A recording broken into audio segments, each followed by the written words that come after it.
ඉතින් සල්ලි වල විසඳන්න පුළුවන් ප්‍රශ්න ප්‍රමාණයක් තියෙනවා.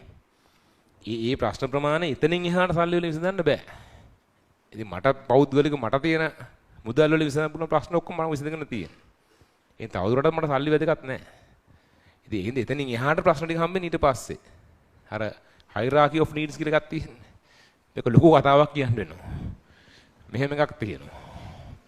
Maslow's hierarchy of needs කියලා එකක් තියෙනවා. මේකේ තියෙන basic needs.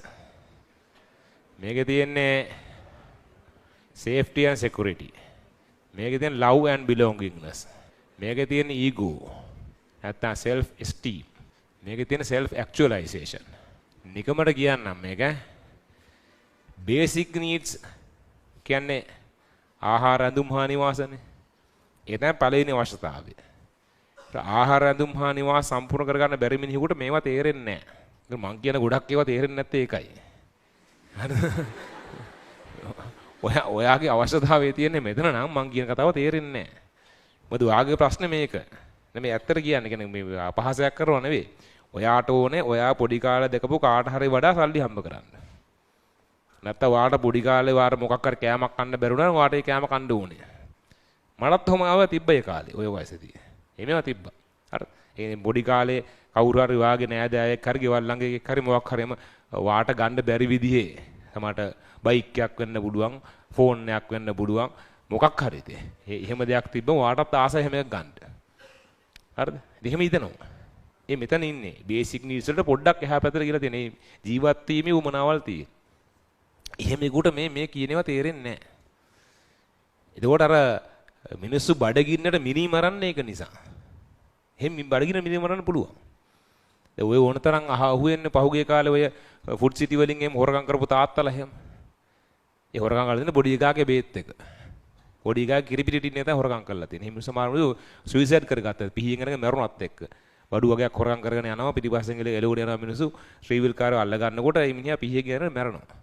හොරගම් කරලා ගිහලා තියෙන්නේ කිරිපි බොඩ් ඩමයේගේ කිරිපිටි ටින් එකකුයි එහෙම තමයි හොරගම් කරලා ගිහලා තියෙන්නේ. මිනිහා හොරෙක් නෙවෙයි මේ මිනිහා. නමුත් දැන් වෙන කරන්න දෙයක් නිසා හොරගම් කරා.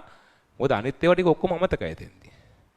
එහෙම වෙන්න පුළුවන්. මේ මෙතන ඉන්න මිනිහෙක්ට එහෙම දේවල් වෙන්න පුළුවන්. ලංකාව සංස්කෘතික නැහැ කියලා අපි කියන්නේ අන්න ඒක නිසා. මේ දේවල් වෙනුවෙන් හොරගම් කරපු මිනිහෙක්ව නැවත පුනරුත්ථාපනය කරන්න අපිට බැරි නම් අපි රටයක් වශයෙන් අපි අසමත්. අපි රටක් වශයෙන් අසමත්. මේ දේවල් සම්පූර්ණ කරන්න බැරි හින්දා මිනිහෙක් ඕනෑම නරුමයක් වෙන්න පුළුවන්. ඒක තේරුම් ගන්න කියන්නේ රජයකට රජගෙන ආණ්ඩුව නෙවෙයි රටේ පාලන තන්ත්‍රයට පුළුවන් වෙන්න ඕනේ. එහෙම රටක පාලන තන්ත්‍රය තේරුම් ගන්න බෑ කියන්නේ. සහ රටේ මිනිසුන්ටත් තේරෙන්නේ නැහැ කියන්නේ. ඒ රට අසමත් රටක්. හරි. ඒ තමයි බේසික් නීඩ්ස් කියලා කියන්නේ.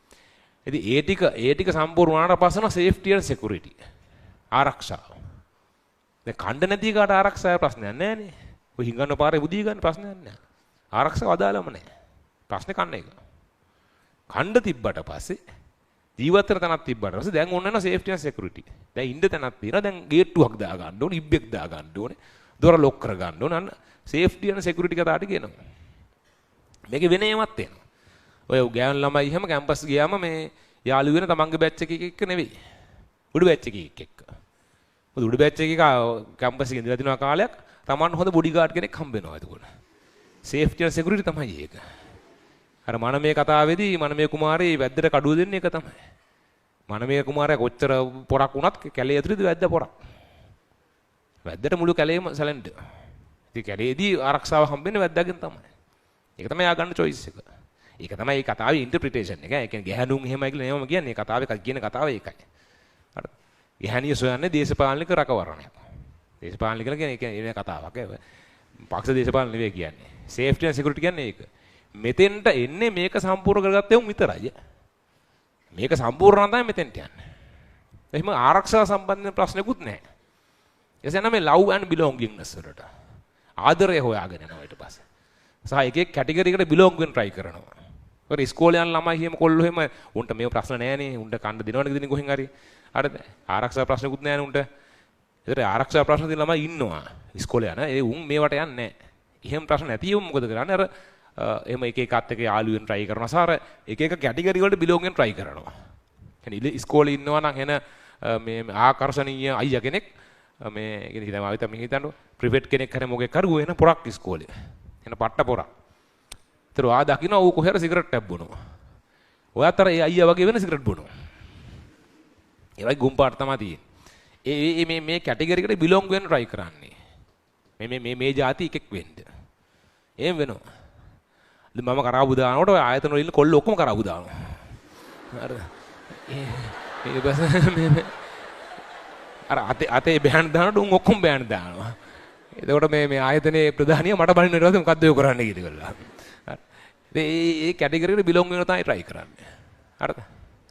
ඉන්නෝ මේ ටික ඉවර කරගත්තට පස්සේ එතන මේ self esteem කියන එක. ඊගෝ කියලා කියන්නේ. මමත්වයේ වගේ එකක්. මම තමයි පොර වගේ එකක්. ඒතර ඔය කයිවාරු ගහන එළියේ ඉන්න ගොඩක් එවුන් ඉන්නේ මෙතන. හරිද? කාටවත් කර අපහාසයක් නෙවෙයි මේ මෙතන ඉන්නේ. දැන් මේ ටික ඉවරයි. දැන් හිතන මම තමයි පොර කියලා. මේකේ කාලයක් ඉන්නකොට තේරෙනවා මට වඩා පොරවල් එළියේ ඉන්නවා කියලා. ඒතර මේක අතාරිනවා. එක්තරා වෙලාවකදී මේක අතාරිනවා. එතනින් පස්සේ ඉන්න self actualization. තමන් වැඩ කරන්න තමන්ගේ තෘප්තියට විතරයි. කාටවත් පේන්න වැඩ කරන්න ඕනේ නැහැ. කාටවත් පේන්න ඕනේ නැහැ. දැන් තමන්ගේ වැඩ ඉවරයි. තමන් පොරක් කියලා හැමෝම දන්නවා. පොරක් කියලා පෙන්නන්න ඕනේ. දන්නවා. ඒ තමන්ගේ තෘප්තිය වෙනුන් විතරයි වැඩ කරන්නේ. තමන්ගේ මානසික නිදහස සඳහා තමයි වැඩ කරන්නේ. ඒ එතන ඉන්නේ මේ ඔක්කොම පහු කරාට පස්සේ එතනට එන්නේ. මං කියන කතාව තේරෙන්නේ නැත්තේ ඒකයි. මේ අතරමැද්ද හිර වෙච්ච ගායට මම මොකද්ද මේ කියන්නේ කියලා තේරෙන්නේ නැහැ. ලංකාවේ මිනිස්සුන්ට නැත්තේ ඒක. මානසික නිදහස. ලංකාවේ සල්ලිකාරය හොයලා බලන්නකෝ. උන් සල්ලි ටික සල්ලි හම්බ කරන්න නැත්නම් සල්ලි ටික පරිස්සම් කරගන්න නැත්නම් සල්ලි ටික වර්ධනය කරන්න නැහින එකනේ කරන්නේ. උන් අන්ලිමිටඩ් වැඩ. දිගටම වැඩ. සහ අපි අර එන ටොක්සික් එකක් කරලා අපි ප්‍රොමෝට් කරනවා අසීමිතව වැඩ කරන එක මාරයි කියලා. අසීමිතව වැඩ කරන එක මාර නෑ. මාර වැඩ කරන්නේ නැතුව ඉන්න එක. දීගනේ මාර. ඊලොන් මස් වගේ කෙනෙක් කරුණම එහෙම අසීමිතව මහන්සි වෙන කවුරුවක්වත් නැහැ. උඩ ඉන්න. වරන් බෆේ වගේ මිනිස්සෙක් වැඩ කරන්නේම නැවු නිකන් ඉන්නේ. ඒතකොට රිචඩ් බ්‍රැන්සන් වගේ කෙනෙක් වැඩ කරන්නේ නැහැ නිකන් ඉන්නේ. ආතල් එකේ ඉන්නේ. ඒක තමයි වැඩේ. මම දකින සාර්ථකත්වය ඒක. ඊතර ඊලොන් මස්ක් වැඩ කරන්නේ ඇයි කියන එක වෙන කතාවක්.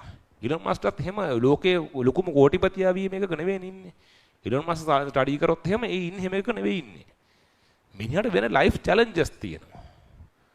වාට A level පාස් වෙන්න ඕනේ වගේ, යහගදේ කාට වඩා රිසල්ට් එකක් ගන්න ඕනේ වගේ, ඒ වගේ උට තියෙන වෙන චැලෙන්ජස් වගේ. ඌ ඒ වෙනුවෙන් වැඩ කරන්නේ. ඌ ඉන්නෙත් මෙතන තමයි. ඒ කාටවත් පේන්න නෙවෙයි ඌ වැඩ කරන්නේ. ඒ මිනිහා හිතින් හදාගත්ත මේ චැලෙන්ජස් වගේක් තියෙනවා ඒවත් එක්ක හැප්පෙන්නේ. එම්සක් ඔය මොන හරි කරන්නේ මේ කාටවත් පෙන්වන්න නෙවෙයි. කාට පෙන්වන්නද?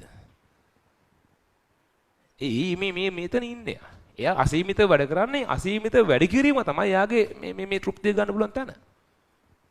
ඒක ඉන්නේ අර කොහෙද මේ ටෙස්ලා එකේ මොකද්ද ගරේජ් එකක හිටියන අවුරුදු ගාණක්. ඉතින් මොන මගුලද පිස්සෙක්. උට හිතෙන හැටි. උට හිතෙන හැටි එහෙම මේ කම්ෆර්ටබල් ගේක ඉන්න ඕනේ නැහැ උට. උට ඕනේ වැඩ ඉවරයක් කරන්න. ඉතින් ඒක එහෙම තමයි වෙන්නේ. ඒතර බහුතරයක් මිනිස්සු ගත්තොත් මිනිස්සු කැමතියි. විවේකීව ඉන්න. ඒක මම කියනවා try කරන්න. ඔයා try කරන්න ඔයා වැඩ කරලා සල්ලි හම්බ කරලා ඔයාට ජීවත් වීම ප්‍රශ්නයක් නැති වෙච්ච දවසක ජීවත් වීම ප්‍රශ්නයක් නැති වෙච්ච දවසක ඔයාට මරණකම් ජීවත් වෙන ඔයාට මුදල් තියෙනවා. ඒ වෙලාවෙ ඉඳලා බලන්න ඔයාගේ ඔළුව කොයිතරම් නරක් වෙලා තිබ්බ කියලා දාට තේරෙයි. ඒක විඳින්න try කරලා බලන්න. ඒක වෙන එකක්. ඒක එතෙන්ට යන්න ඕනේ. එතෙන්ට ගියාම තේරෙනවා. දැන් අර කියන කතාවක් නැති. ලංකාවට එනවා නේද මිනිස්සු අලි බලන්න. සුද්දෝ. දැන් උඹලා ගිහලා දෙනවා අලි බලන්න. අලි බලන කෙනා බට්ට බෝරින් වැඩක් නේ. අර මේ මොකද්ද තරගොල ටිකක් ගන්නවා, ඇඟේ ගහ ගන්නවා, කනවා. ආයෙ තනකොළ ටිකක් ගන්නවා, ඇඟේ ගහ ගන්නවා, කනවා. ආයෙ තනකොළ ටිකක් ගන්නවා, ඇඟේ ගහ ගන්නවා, කනවා. ආයෙ තනකොළ ටිකක් ගන්නවා ඇගේ ගහ. ඉතින් ඕක තමයි ඌ දිගටම කරන්නේ. අර සුද්ධ ඇවිල්ලි වරලා ෆොටෝ ගන්නවා වරු ගණන් බලන් අරු තනකොළ ටිකක් ගන්නවා ඇගේ ගහ. ඇයි අපිට බෝරින් වෙන්නේ? අපිට බෝරින් වෙන්නේ ඒක විදින් අපි රිලැක්ස් නෑ අපේ ඔළුව. අපිට මේ මුහුදේ බීච් එකට ගිහිල්ලා ඉවරලා අපේ මුහුදරල දිහා බලන් ඉන්න බෑ. අපේ ඔළුව රිලැක්ස් නෑ. අපි ඉන්නේ අර වැඩ ගැන කල්පනා කර කර. හෙට පන්තිය කරන්න ඕනේ. අද රැගිලා ටියුට් එක හදන්න ඕනේ. ඔය වගේ හිතේ තමයි ඉන්නේ. මං කොහොම අවුරුදු 12ක් විතර ගත කරා කොහොම. ඒ ඇති. ආයෙ නම් ඕනේ නෑ මට. දැන් ඇත්තට මං එහෙම වෙන වැඩ ගැන හිතන්නේ නෑ. හිතන්නේම නෑ. මම ටියුට් එකක් හදන්නෙත් නෑ.